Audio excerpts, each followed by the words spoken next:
Hello. I don't know why I've not spoken about this before on YouTube, because it is something that I think about a lot and it does my head in a bit. And yeah, so before I start rambling, I'll just get into the video. A lot of my comments and everything are mainly, really positive ones from people, other people with Asperger's, or parents of children or grown adults with Asperger's, friends of people with Asperger's, and they all come and watch the videos like they do with other videos on YouTube from different Asperger YouTubers. And it's kind of like a community thing, and that's why I personally do it, because I love seeing people, usually the same people as well, comment on my videos, and then you all have like discussions together and share your feelings, and kind of, some of you like to vent on my videos, and I think that's really good, because here in the autistic YouTube community, if you like, everybody gets it. You don't have to suppress your Asperger's traits or anything. You can be yourself and not feel like you have to be more neurotypical. But there is a big thing where, well, it's not a big thing compared to, like the majority of people that watch the videos that I make about Asperger's. But there seems to be this ideology, and I think it comes from neurotypical, mainly men, where people with Asperger's have to look a certain way. Like, as in, they have to be nerdy, and I'm not trying to like be offensive or anything. Like, I'm the least judgmental person ever.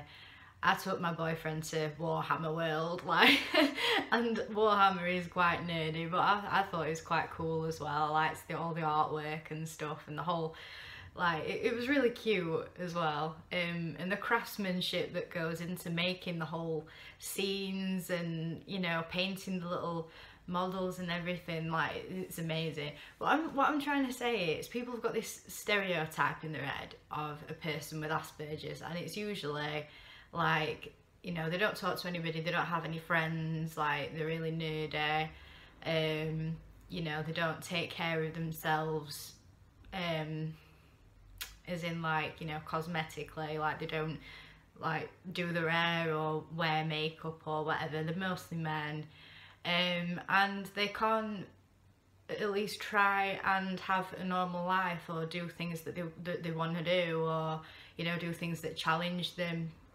And all of that is bullshit. And I know there's a lot of people that have spoken about this before, but I just had to do my own take on it, because it is something that I feel quite passionate about.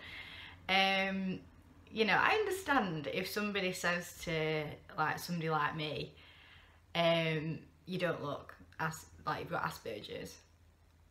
From a person who doesn't really have a clue about Asperger's perspective, I kind of understand why they would say something like that, because they've probably seen Sheldon off The Big Bang Theory, put two and two together and thought, well, you're not a man, you don't like science, you're not 100% literal and serious and everything all the time, you can take a joke. So, surely you can't have Asperger's. And I'm like, please just, accept all the struggles and everything that I've had to deal with for the past 27 years. Please do not devalue that and take that away from me, because that is real. That is something that I've had to deal with mostly alone, and yet, you know, somebody is just completely poo-pooing that. It's quite offensive, really. But what really gets on my tits is when people say, well, you can't have Aspergers because you've had your lips done. Yeah, I've had my lips done. The last time I had my lips done was well over a year ago though, and they're still quite big, but I do wear lip liner, so that accentuates them. That's just how I do my makeup. I wear makeup, not all the time, not much for work, because I have to be up at 6 o'clock and I don't get home till 10:30, 11 o'clock. And my job, you don't really have to look that glamorous to do my job. You know, I get spat at, I get my hair pulled, I get coffee thrown at me, but that sounds horrible, but I do love my job. It's really interesting, and I love the people that we support. But what I'm trying to say is, like, just because I've got blonde hair and I wear makeup, I mean, I can't even wear that much makeup. Like, on my eyes, you'll see that I don't wear much makeup on my eyes because I've got really sensitive eyes, which is really annoying, because I can't wear like heavy eyeshadow and eyeliner and false eyelashes and stuff. I think I've successfully worn false eyelashes for a few hours without my eyes streaming and going bright red once. So I'm sure I would look way better if I could actually put more makeup on back on. But yeah, and the way I dress, like, I can kind of copy like glamour models and rock stars and porn stars even from the 80s. I think they've all got really good style, and that's always where I've just looked at, you know, pictures of them and taken inspiration from them when I'm buying new clothes and stuff. That's just how I dress, like, that's how I express myself, because I love, I don't know, I love looking at people like that. I think they've got really good style. You know, just because I express myself through the clothes that I wear, and, you know, I've got tattoos, which isn't really like that, you know, different these days. A lot of people have got tattoos, but yeah, like, people just assume that because of all that, like, you can't possibly be autistic. It's like, autism is in your brain. Do you know what I mean? Like, there is nothing, no symptoms of Asperger's that would prevent you from doing those things. Like, when I get depressed, or when I'm going through a stage where I'm really anxious and I just, you know, my head's just all over the place, I don't wear makeup. I struggle to even wash my hair and wash myself, as gross as that sounds. Like, sometimes I do need prompting to look after myself, because all that goes out the window. But, you know, you don't see that. You just see me now. I look fine. Yeah. So, but this isn't just like, this just doesn't happen on my YouTube channel. This happens like all over the place, it seems. Just my observation is, you know, people look at, mainly women, that take care of themselves, shall we say, and just say, well, how can they possibly be autistic, and completely disregard their experiences, their, you know, struggles and everything that they have to deal with on a daily basis, which is a lot, let me tell you, just because they wear makeup, or just because they might have had plastic surgery or something. I mean, I've not had plastic surgery, but, you know, I assume that there are people with autism that have had plastic surgery. So yeah, And then you're seen as well as somebody that is shallow and, you know, all about their appearance and stuff, and it's like, well, I am not the person that is making these comments and being shallow, because it is being shallow. How can you judge somebody just by looking at them?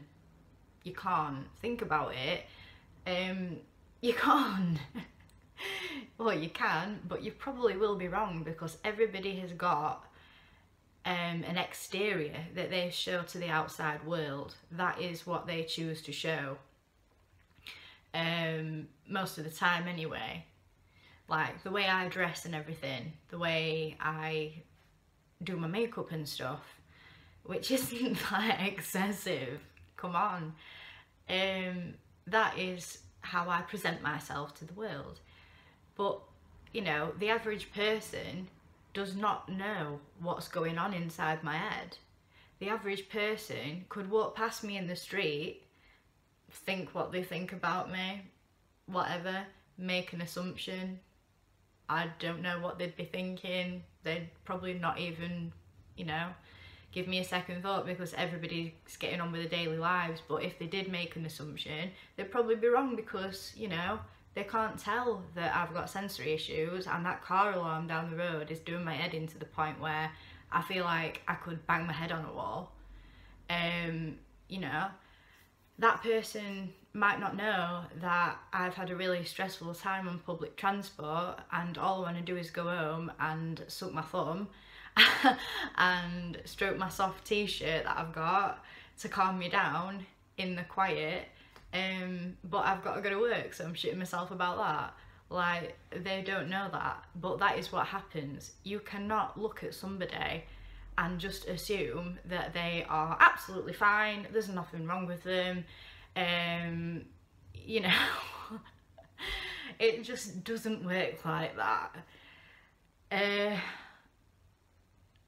And, you know, I mean, I've mentioned these people before, but like Daryl Hannah, the famous actress, really successful actress, that played Madison in Splash.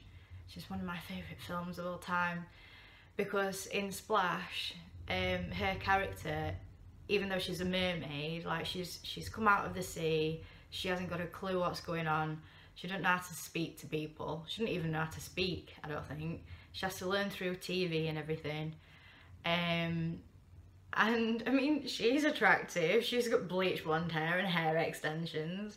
I mean, I know that it's not supposed to look like that, it's supposed to look like, oh, this natural, wonderful mermaid that's just come out of the sea, but she's obviously got fucking hair extensions in. And, you know, and a tan. But she has not got a clue. She has to start from scratch, and she embarrasses herself in public because she doesn't understand the social norms that you have to do and all that shit. So, and it confuses her, doesn't it, everybody in the Aspergers community? So yeah, classic example. And then she starts putting makeup on and, you know, going to Bloomingdale's to get her nice designer outfits and stuff. But she's still struggling. She's still having a hard time dealing with everything around her and getting used to her surroundings and not being able to communicate the way other people seem to be communicating around her. She's still an outsider. You know, I don't know. I think that's quite a good representation of Asperger's, particularly Asperger's in women. I mean, you know, there are famous men that look after themselves and have got Asperger's. There's Paddy Considine, he's always quite smart, obviously looks after himself, really good actor. You know, he's been in a lot of really good films. Dead Man's Shoes, one of my favourite films, Stoned, about Brian Jones from the Rolling Stones. You can't tell that he's got Asperger's, but he has. You can't just say, well, you can't tell you've got Asperger's, so you haven't.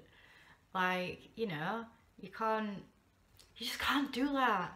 So yeah, like, I just wish that people would be a little bit less shallow, stay in their own lanes, and just accept that, you know, you can have Aspergers and be able to express yourself, be able to modify yourself, you know, be able to have tattoos.